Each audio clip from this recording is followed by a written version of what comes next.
Ya, kita hari ini membahas mengenai materi ekonomi 2 ya. Izin share screen sebelumnya.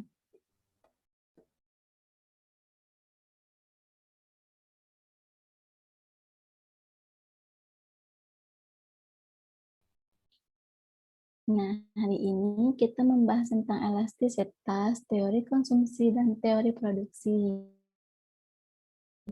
Sebelum memulai, kita akan coba pretest terlebih dahulu ya. Saya akan kirim linknya via chat.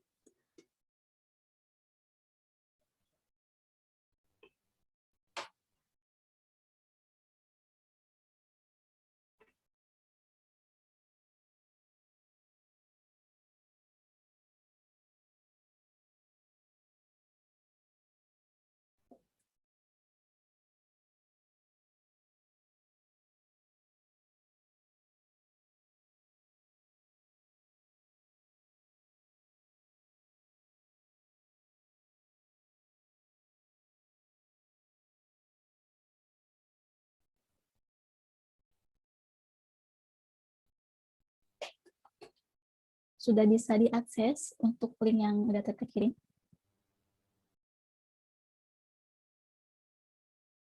Bisa.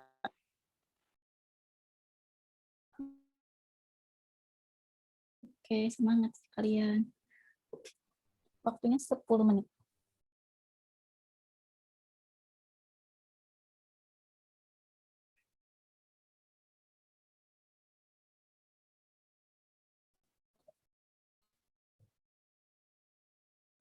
Langsung mulai aja, Kak. Ya.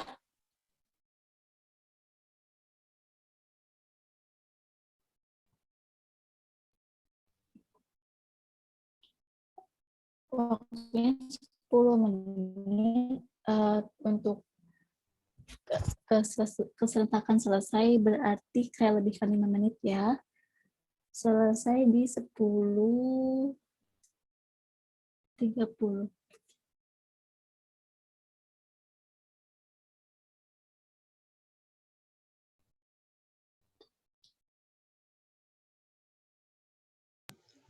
Kak, aku belum bisa.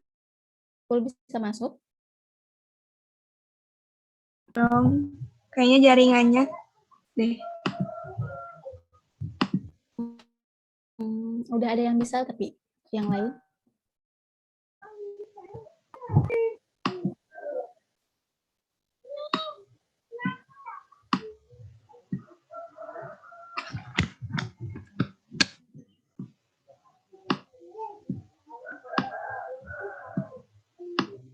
Dicoba lagi aja ya, teman-teman.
selesai, Kak. Sudah, Kak. Sudah selesai, Kak.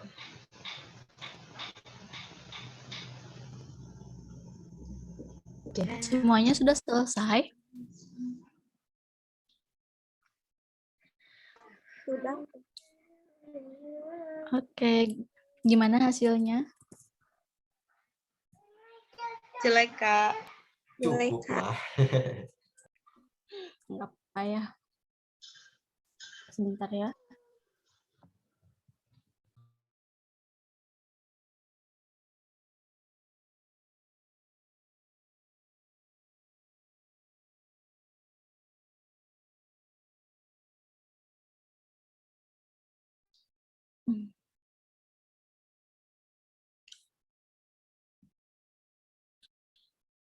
Aduh, sinyalnya. Nomor 1 yang di tes tadi sama nggak sama yang ini? Pertanyaannya. Sama. Beda. Saya nomor Jawabannya 67. kalian? Nomor 67.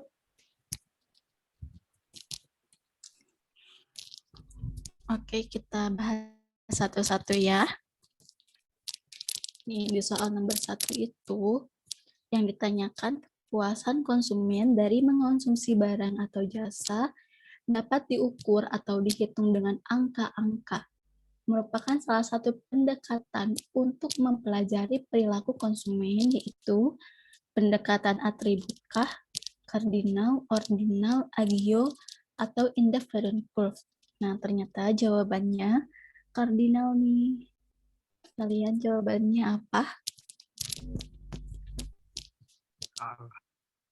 Kardinal, Kak. Oke, betul. Berarti ya, kita bahas nih. Pendekatan kardinal itu apa dan seperti apa? Nulisna dina buku, Noy. Na buku nulisna.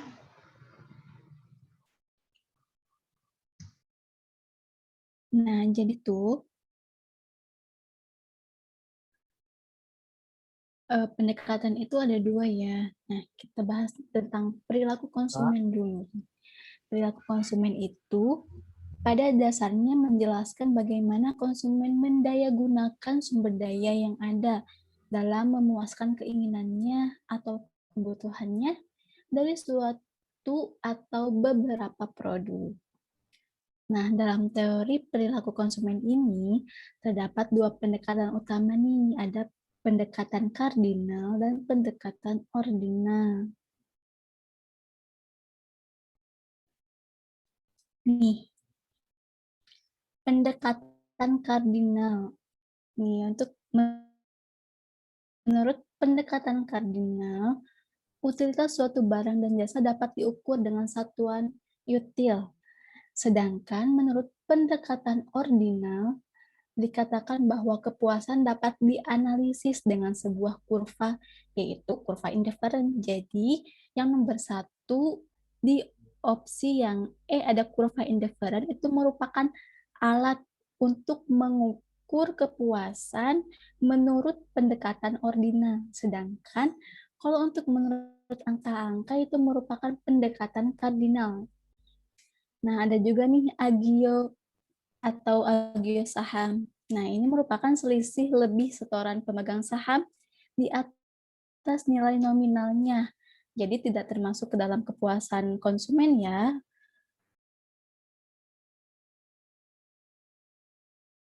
Nah, nilai agio ini diperoleh dari selisih harga jutu. Jadi jawabannya kardinal. Oke, soal berikutnya nomor 2.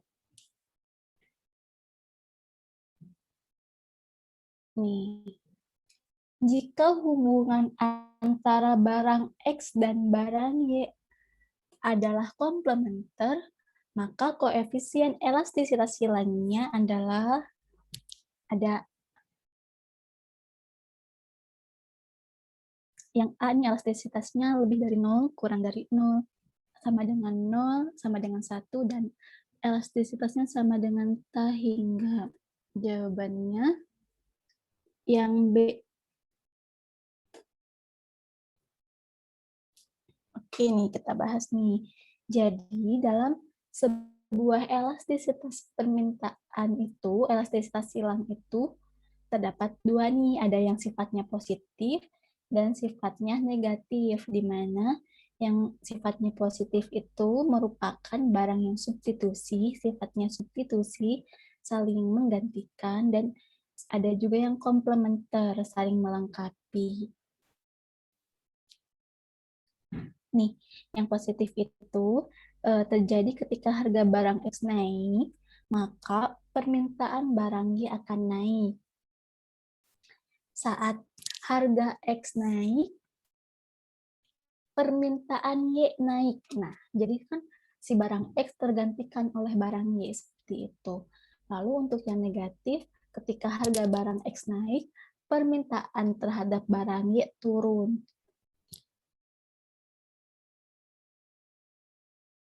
Nah, karena kan saling melengkapi ya.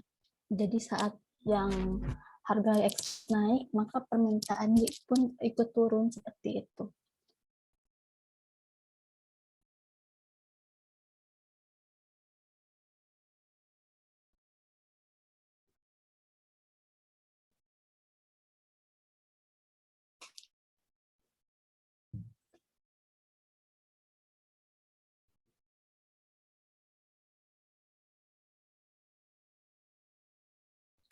Jadi jawabannya B ya, yang A itu untuk barang yang komplementer. Oke, kita ke soal nomor 3. Produk marginal negatif terjadi pada waktu produk total berada pada kondisi maksimum, produk total telah melewati kondisi maksimum, produk rata-rata berada pada titik maksimum, produk rata-rata memiliki kemiringan negatif, atau produk total belum mencapai maksimum. Kita lihat pembahasannya. Nih.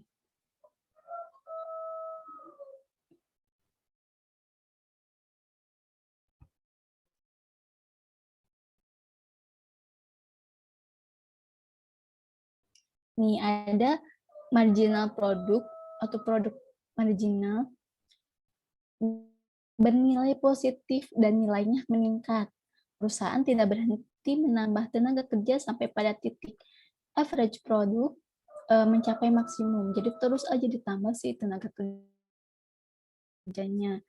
Nah, untuk yang tahap keduanya nih, setelah average produk mencapai maksimum dan marginal produk mengalami penurunan, maka perusahaan mengalami law of diminishing return. Perusahaan belum berhenti menambah tenaga kerja sampai pada titik marginal produk sama dengan 0. Ini marginal produknya, kurvanya nih. Terus ya pada tahap 3, setelah marginal produknya 0, maka total produknya ada pada titik maksimum. Nah, pada di sini nih. Kemudian perusahaan berhenti merekrut tenaga kerja. Nah, lewat dari titik maksimum ini, maka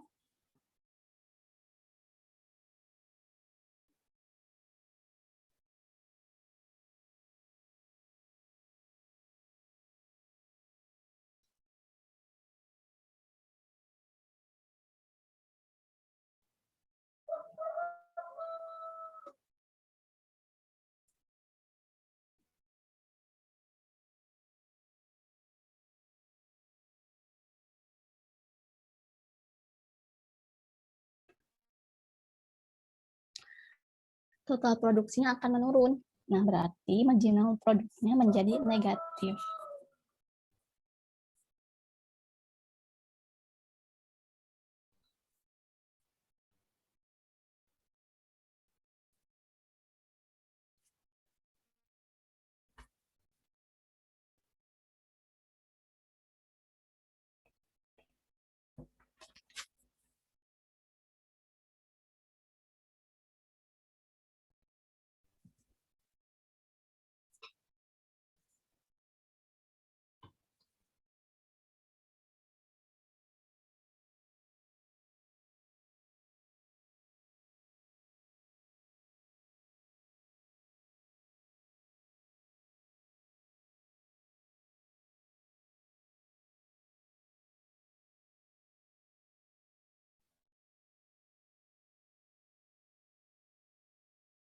Nah, ini kan kurvanya nih untuk tahap 1, ini untuk tahap 2, dan ini untuk tahap 3.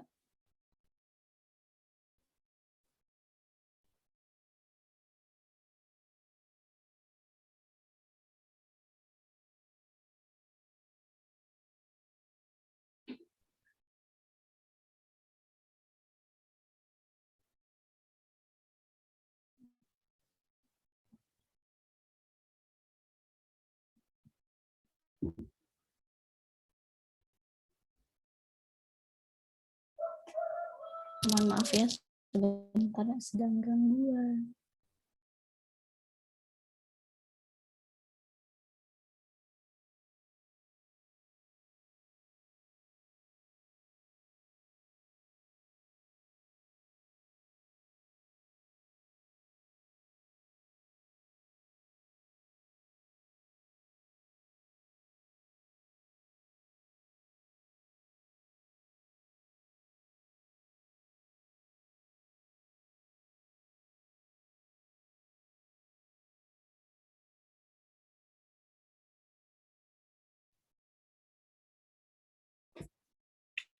Oke, di soal nomor 3 kan dipertanyakannya produk marginal produk MP negatif terjadi pada waktu, berarti yang B, produk total telah melewati kondisi maksimum. Izin bertanya, Boleh. kan kita suka banyak dengar ya MC, terus apa gitu tentang marginal. Nah, sebenarnya definisi dari marginal itu sendiri apa sih, Teh? Marginal itu, jadi itu suatu terjadi kenaikan faktor produksi seperti itu. Jadi itu marginal itu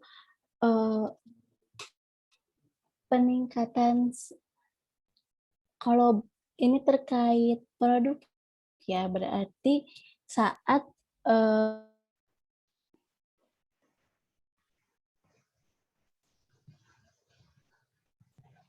produk ini akan meningkat satu saat ini bertambah.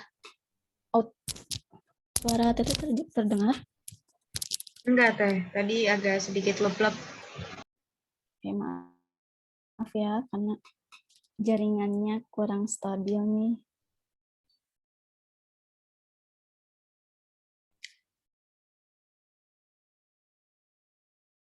Nah, jadi itu marginal itu terjadi penambahan satu saat output bertambah, satu saat input bertambah.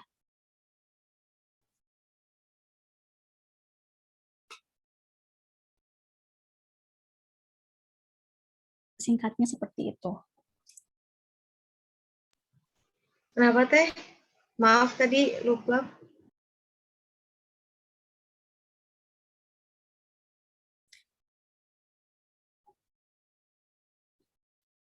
Jadi tuh kata marginalnya aja ya, karena ada marginal cost kan, ada marginal revenue, ini sedang ada marginal produk. Jadi marginal itu bertambahnya output saat terjadinya penambahan si inputnya seperti itu.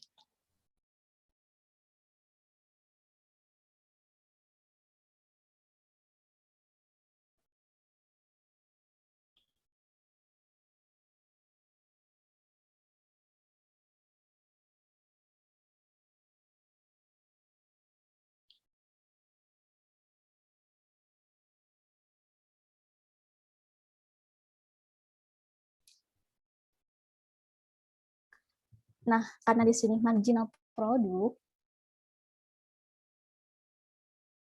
berarti si marginal ini itu menunjukkan adanya tambahan output yang dihasilkan ketika ada tambahan si input.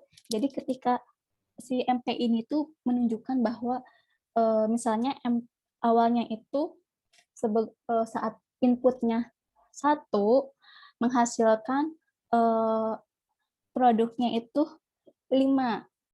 Saat input bertambah jadi 3 menghasilkan produknya 7. Nah, Maka marginal produknya itu 7 dikurang 5, 2 kan marginal produknya. Nah, si marginal produknya penambahan output yang terjadi karena penambahan si inputnya seperti itu. Dapat dipahami?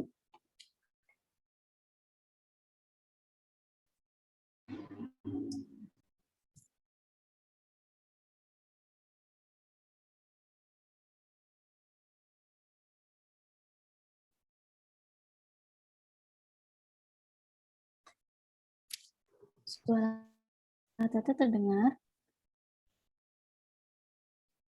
Putus-putus teh. Iya, teh. Putus. Hilangan suaranya. Ya, ya Allah, gimana ya? Oke, diketik aja ya.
Ini slide baru aja ya.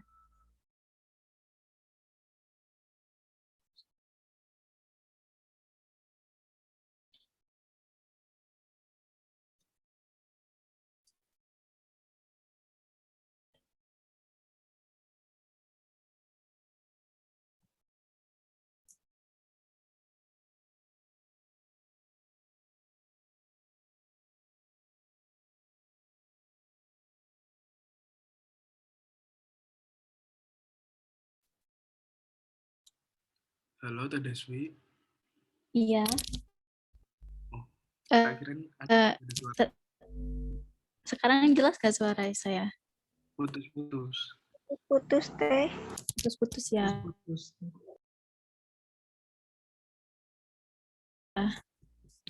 Aduh. Saya ganti koneksi internet terlebih dahulu ya.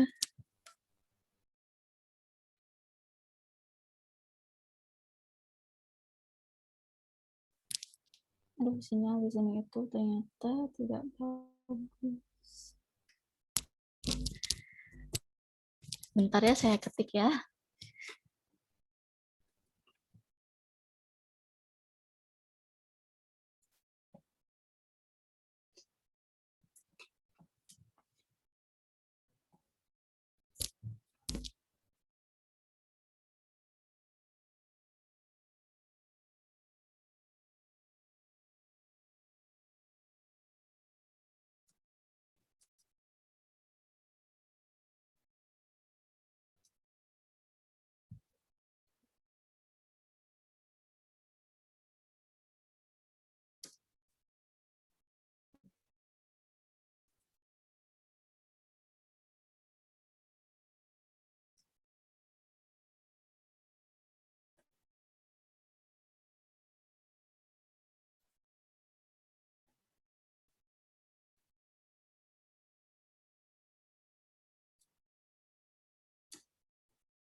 Nah, ini.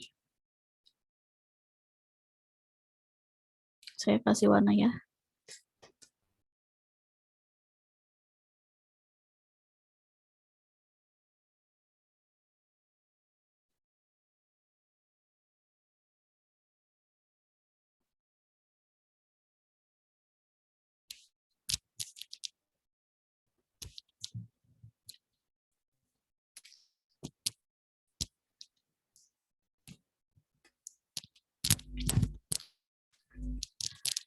Saya coba sampaikan, semoga dapat tersampaikan ya. Jadi ini tuh marginal nih. Kita ambil kata marginal secara keseluruhan bahwa penambahan output karena adanya penambahan input. Jadi kalau misalnya penambahan suatu produk yang dihasilkan ketika perusahaan menggunakan satu unit tambahan. Nah, awalnya kan inputnya 3, terus input tambahannya 1 nih, jadi 4. Saat inputnya 3, produknya itu 10 yang dihasilkannya. Saat inputnya 4, maka berubah nih si outputnya menjadi 14. Maka dikurang 10.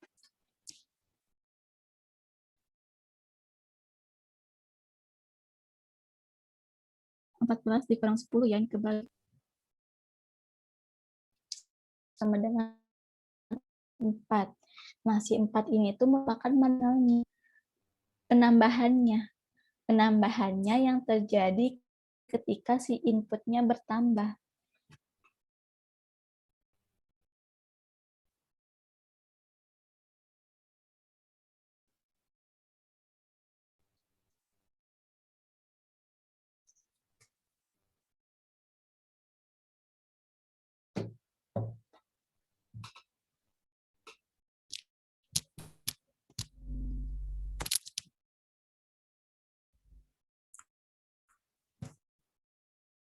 Gimana bisa kami?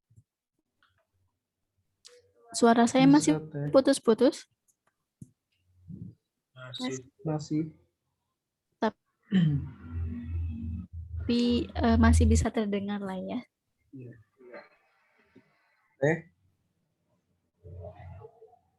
Ya. Kan marginal itu penambahan. Bisa ke slide sebelumnya? Iya. Boleh.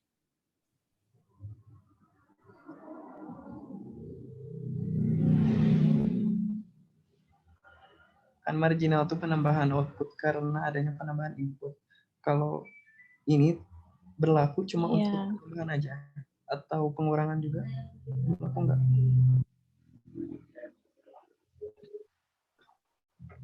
Berlaku untuk penambahan. Biasanya si input itu makin ke sini makin nambah. Jadi misalnya tahun 1 inputnya 1, tahun 2 inputnya di 2, 3, 4, biasanya input selalu bertambah seperti itu.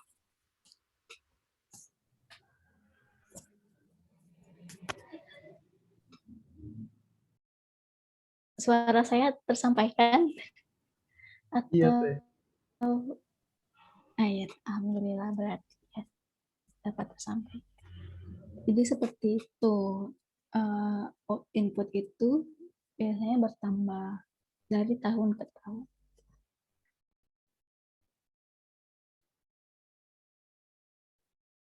Ada lagi yang ingin ditanyakan?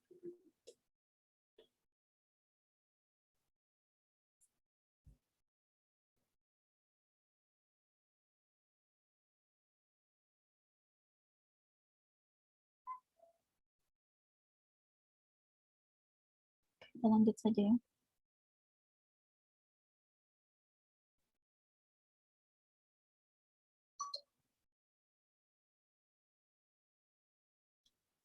Nih, nomor 4. Dengan naiknya pendapatan konsumen menyebabkan pembelian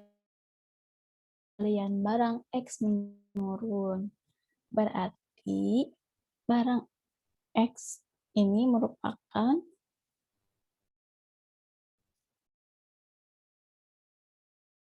barang inferior. Ya, kenapa nih masuk ke barang inferior? Yuk, kita bahas.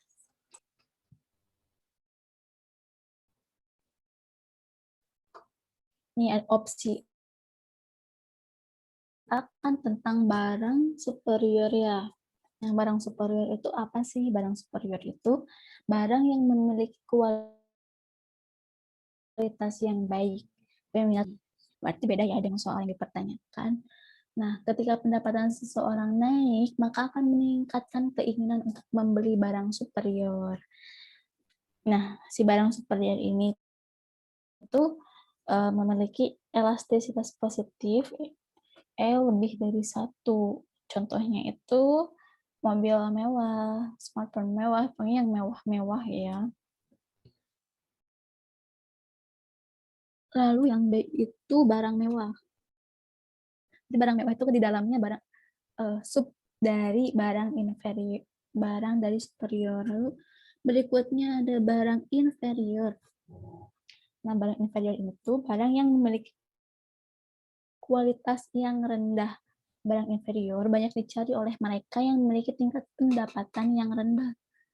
Nah, barang inferior ini tuh kebalikan dari barang superior ya, di mana barang inferior dibutuhkan ketika pendapatan menurun. Elastisitasnya itu negatif. Contohnya itu barang KW, barang bekas, dan sebagainya yang murah-murah. Nah, sedangkan barang normal, semua barang yang permintaannya akan bertambah ketika pendapatan masyarakat bertambah. Nah, berarti kan barang tersebut memiliki elastisitas positif juga sama seperti yang sebelumnya. Nah, jadi jawaban yang ini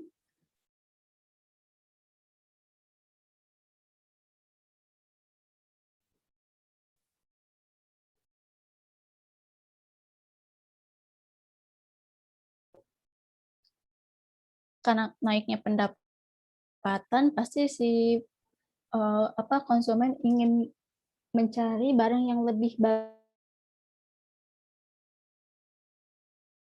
nih kan, sehingga barang X tinggalkan karena barang X ini murah, karena barang inferior seperti itu.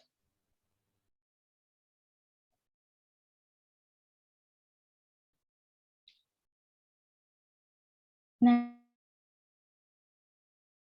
ini tentang kurva indifferent yang tadi menggambarkan kombinasi dari dua macam barang atau lebih yang memberikan. Nah, kurva indifferent ini itu kan membahas terhadap dua barang ya. Nih, kita lihat nih kurva indifferent.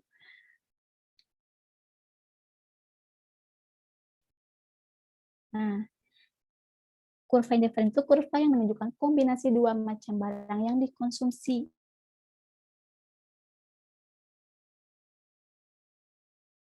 Nah, yang memberikan kepuasan yang sama. Seperti ini nih kurvanya. Ada makanan, ada pakaian. Nah, ini kurva indifferent nih. Saat kita mengkonsumsi pakaian yang 4, makanannya 3, seperti itu. Nah, ciri-cirinya seperti ini nih. Turun dari kiri atas ke kanan bawah. Ini kiri atas ke kanan bawah. Cembung.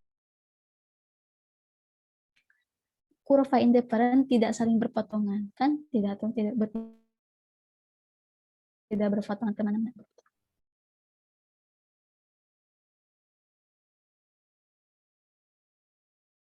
Jika kombinasi barang yang dikonsumsi semakin banyak, maka akan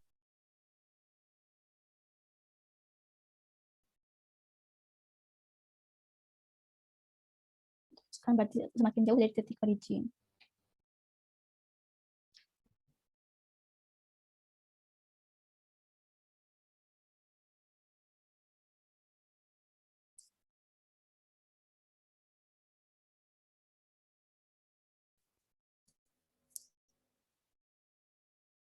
Jadi jawabannya yang A ya, puasa yang sama pada konsumen.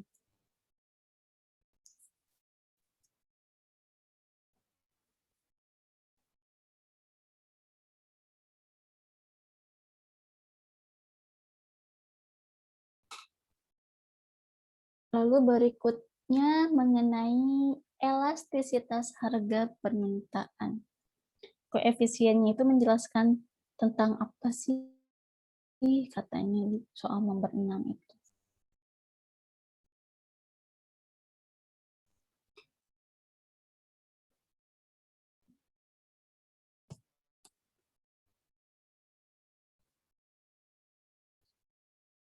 Elastisitas itu adalah rasio yang mengukur perubahan jumlah yang diminta atau ditawarkan sebagai akibat perubahan faktor yang mempengaruhinya. Sedangkan elastisitas harga permintaan adalah rasio yang mengukur derajat kepekaan jumlah barang yang diminta sebagai akibat dari adanya perubahan harga. Untuk menghitung elastisitas harga permintaan itu, rumusnya persentase dari delta Q per delta P. Q itu quantity, P itu harga.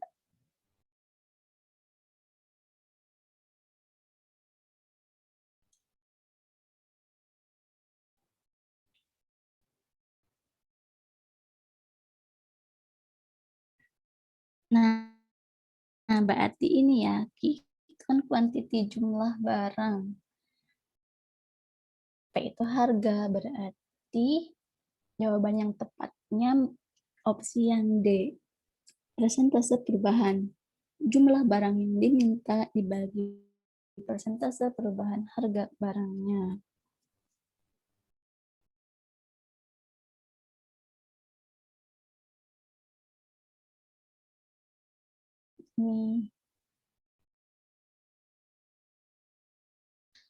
Ini soal untuk mencari nilai elastisitasnya.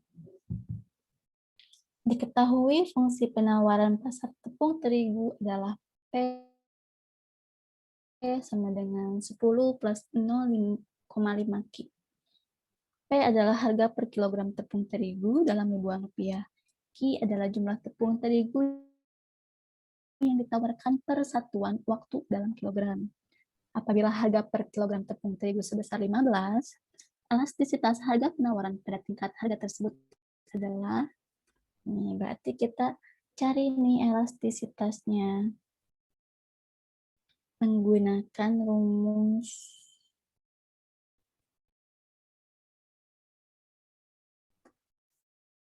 satu per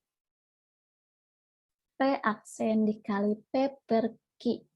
P aksen ini P turunan ya.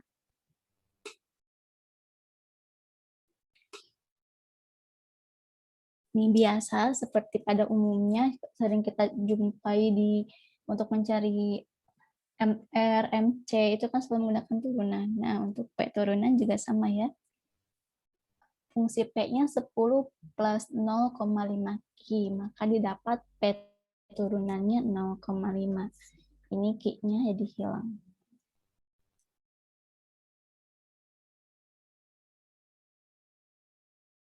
Lalu untuk nilai P-nya nih, karena kan diketahui di soal bahwa P-nya itu 15 ya.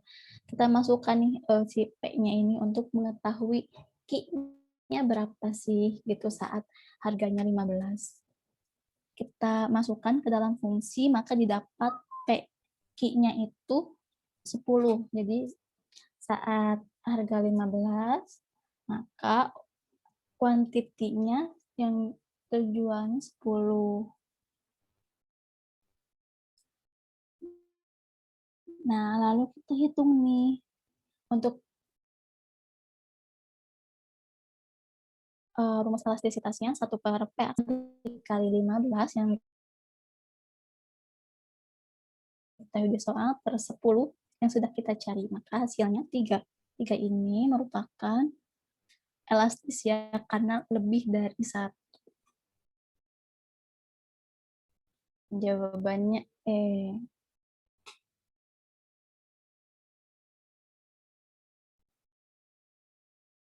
Bisa untuk menghitungnya,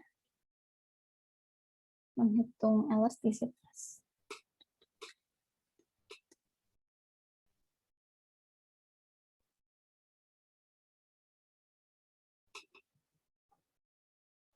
Bisa, Teh.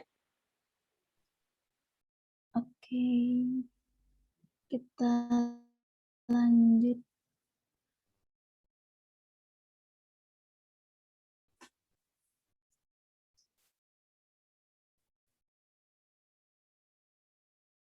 Tentang kurva isokos. Ada kurva isokos, ada kurva isokuan.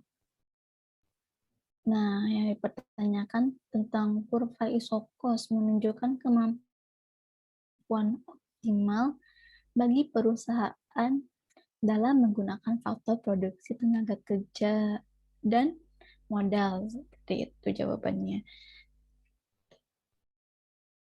Kita lihat lebih dalam tentang kurva isokos.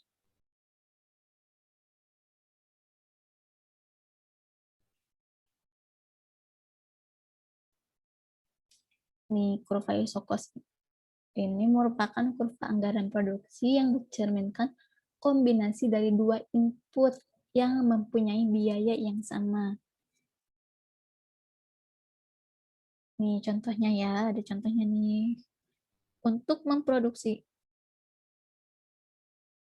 menggunakan input tenaga kerja sebanyak X dan mesin sebanyak Y.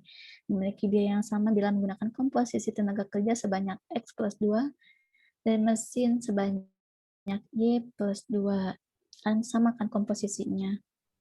Maka kurvanya seperti ini. Lalu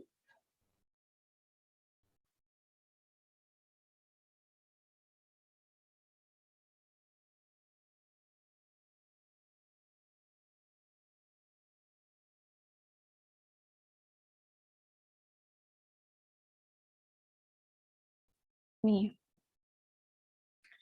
ini terdapat kurvanya 3 nih, ada isokos 1, isokos 2, dan isokos 3. Ini itu perubahan dari kurva 1 ke kurva 2 ini merupakan anggaran. Misalnya si perusahaan menambah dana investasi sehingga anggaran yang dapat digunakan untuk membeli mesin ini si modal ini bertambah seperti itu sampai isokos 3.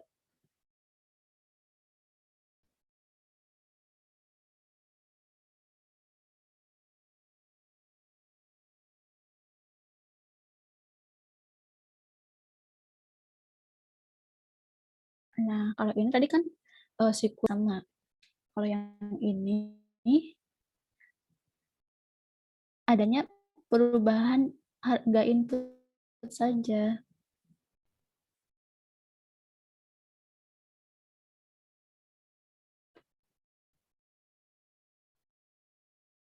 Nih, hal ini terjadi karena adanya penurunan biaya input.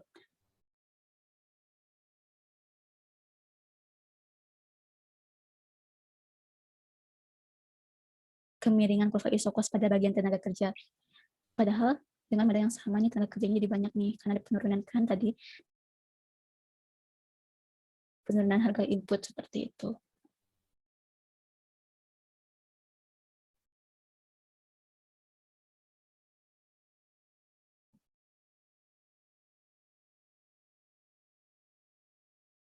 Nah, tadi kan bahwa selain kurva isokos itu ada kurva isokuan juga. Kurva isokuan ini tuh adalah kurva yang menggambarkan berbagai kombinasi penggunaan dua input variabel faktor produksi untuk menghasilkan tingkat output yang sama.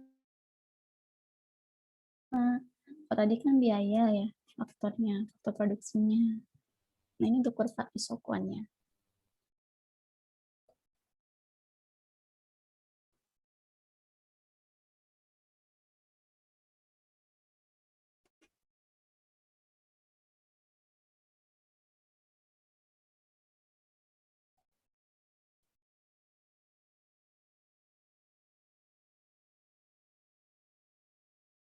Nah, berarti jawaban B ini yang sudah disampaikan.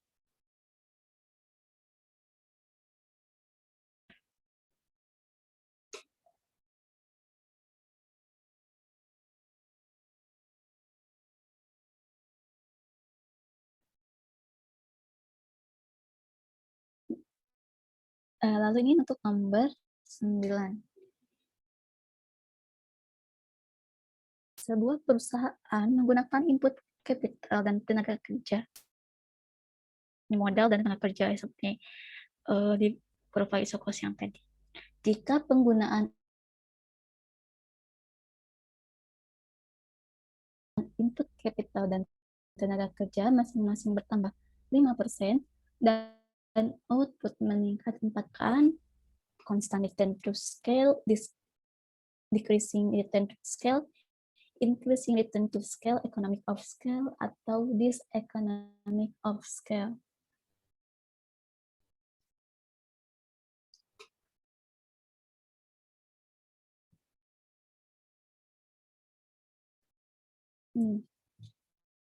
Constant return to scale atau skala hasil produksi konstan ini merupakan kondisi di mana penggandaan input yang dilakukan perusahaan akan memberikan penggandaan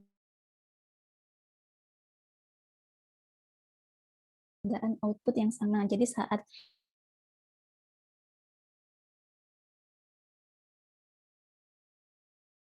input bertambah 2, maka output yang dihasilkan lebih kecil di skala penggandaan input. Misalnya input yang digandakannya itu 4 nih, tapi output yang dihasilkannya itu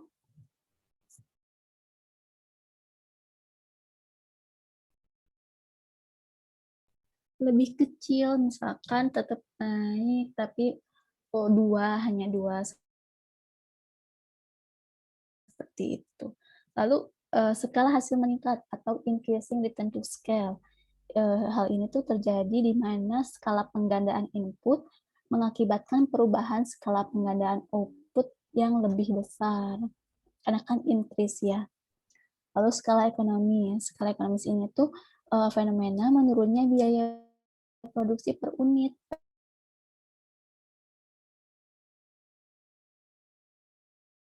pada suatu perusahaan. Kalau skala ekonomi itu ketidakuntungan ekonomi ketika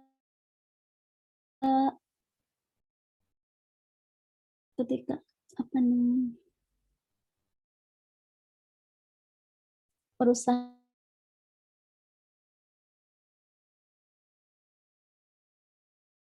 meningkatkan produksinya.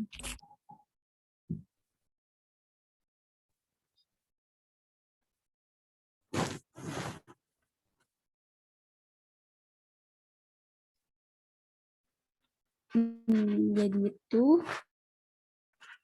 karena kan ini inputnya bertambah tapi outputnya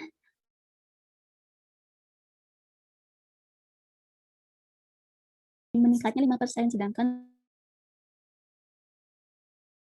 berarti kan lebih besar input daripada increasing return to scale.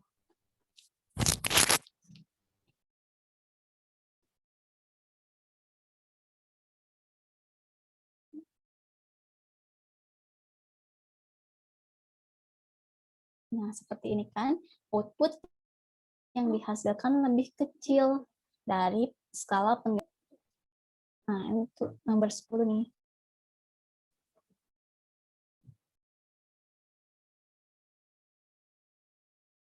Kurva indifferent memiliki ciri-ciri. Atau C4 ini itu merupakan ciri-ciri dari kurva indifferent.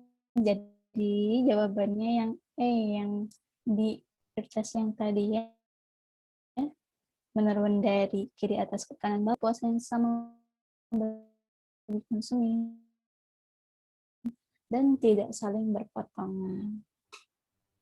Oke, waktu tersisanya kita gunakan untuk mengisi post test ya.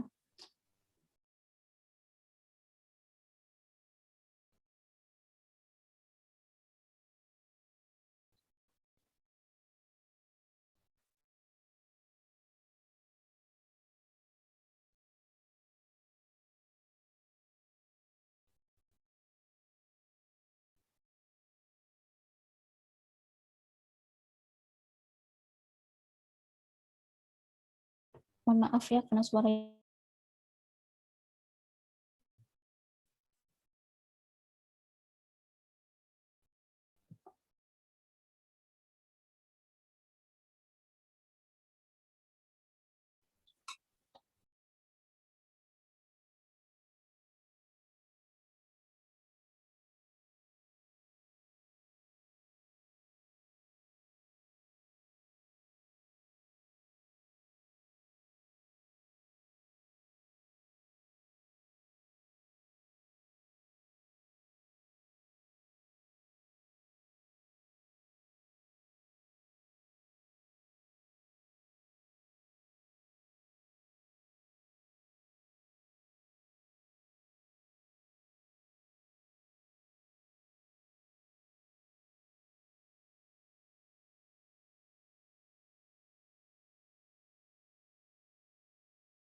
Sudah, Kak. Sudah, Kak. Oke, sudah semua. Iya. Tapi Kak, Ya, gak ngerti semuanya. Sama, Kak. Sama. nggak ngerti semuanya. Ya dari tadi tes juga salah, tapi alhamdulillah sih benar, ada yang benar ada yang salah, lumayan lah. Tapi kalau yang post test, kok makin gak ngerti banget. Nggak ngerti banget. Post test itu emang apa tingkatan kesulitannya lebih naik lagi. Di post test juga ada beberapa yang memang disampaikan di pembahasan yang tadi.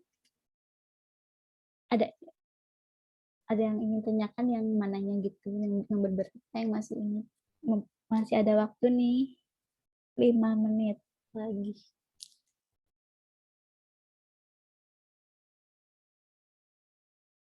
Jadi mau ditanyakan dulu terkait post test kah atau yang sudah disampaikan kah?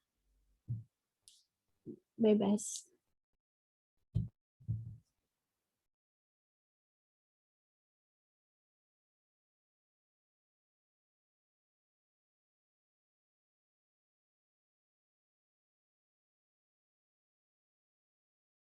Ini suara saya masih putus-putus ya. Alhamdulillah udah agak lancar, Teh. Udah agak lancar. Ya gimana, ada yang mau ingin ditanyakan terlebih dahulu?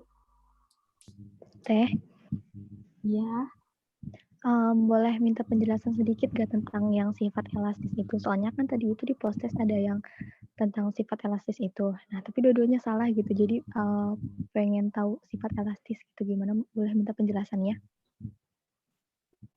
boleh. Terkait elastisitas berarti ya. Berarti kita tuh harus memahami ciri-ciri tas yang ada.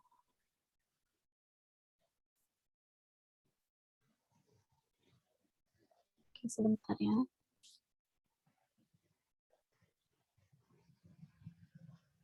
Udah selesai.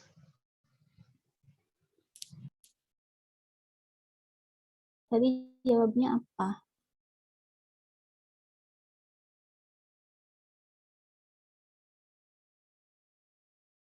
Elastisitas itu ada elastis, ada inelastis, elastis bentar.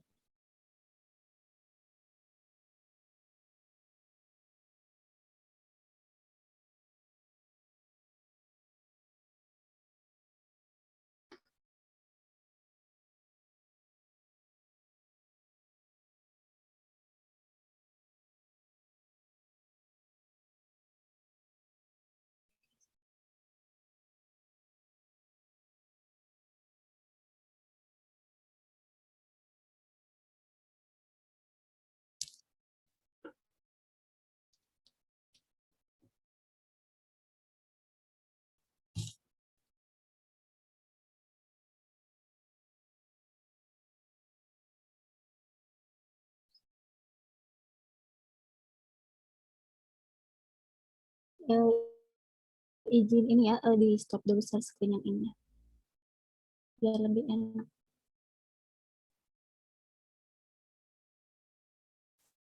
Ini jenis-jenis elastisitas itu ada inelastis. Inelastis itu ciri-cirinya sedikit substitusinya, pedagangnya juga sedikit. Terus kalau misalnya harganya naik nih di pasaran, biasanya pembeli mau tidak mau harus membeli karena kan substitusinya itu sedikit ya. Jadi mau tidak mau harus membeli walaupun harga naik.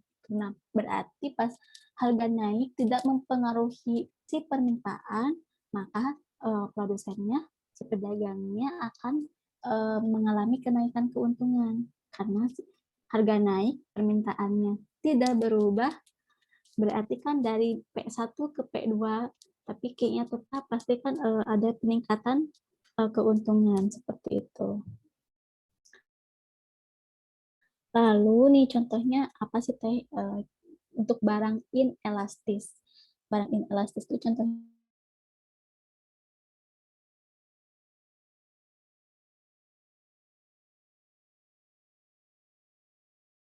kebutuhan pokok saat memang harus gitu, bukan keinginan tapi kebutuhan. Ada PLN, kereta api gitu kan, itu sifatnya inelastis. Nah, inelastis ini nilainya itu elastisitasnya itu kurang dari 1, artinya negatif.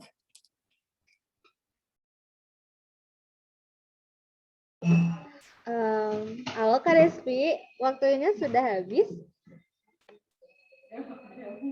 Tuh, biasanya barangnya itu yang memiliki elastisitas itu kalau untuk contoh dan di dunia nyata nggak ada barang yang bersifat uniter itu.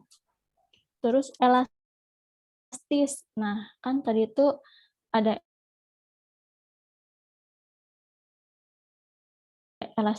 inelastis, ada elastisitasnya, artinya bersifatnya positif.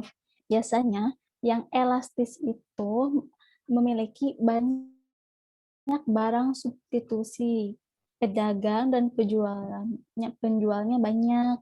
Terus kalau misalnya harganya naik nih, pembeli bakal pindah ke yang lain karena kan yang jualnya banyak. Kalau yang inelastis itu penjualnya sedikit. Contohnya itu pakaian, makanan ringan, kalau yang sifatnya elastis. Lalu ada elastisitas sempurna. Halo Kak Respi. Oh, ya. Iya habis ternyata Mohon waktunya. maaf Kak, waktunya Ya. sudah habis. Iya. Iya, oke. Oke, mohon maaf tentang elastisitas itu tercampaikan semua. Iya, mungkin nanti saya boleh minta itu ya Kak, PPT-nya biar bisa di-share ke teman-teman. Iya, mangga Teh, nanti saya kirim. Oke, makasih banyak ya Kak Despi. Alhamdulillah ya teman-teman semua, pembelajaran kita di sesi kedua ini telah selesai karena sudah menunjukkan pukul 11.30, 11.32 ya. Kalau di Dimas ini mungkin sudah zuhur sepertinya. Ya, jadi cukup sekian pembelajaran kita hari ini. Mari kita membaca hamdalah bersama-sama. Alhamdulillahirobbilalamin. Terima kasih buat Teh Despi, buat teman-teman semua. Sekarang kita mulai ini ya, selesaikan pembelajarannya. Mangga teman-teman bisa lanjut ke aktivitas selanjutnya. Terima kasih. Wassalamualaikum warahmatullahi wabarakatuh. Waalaikumsalam.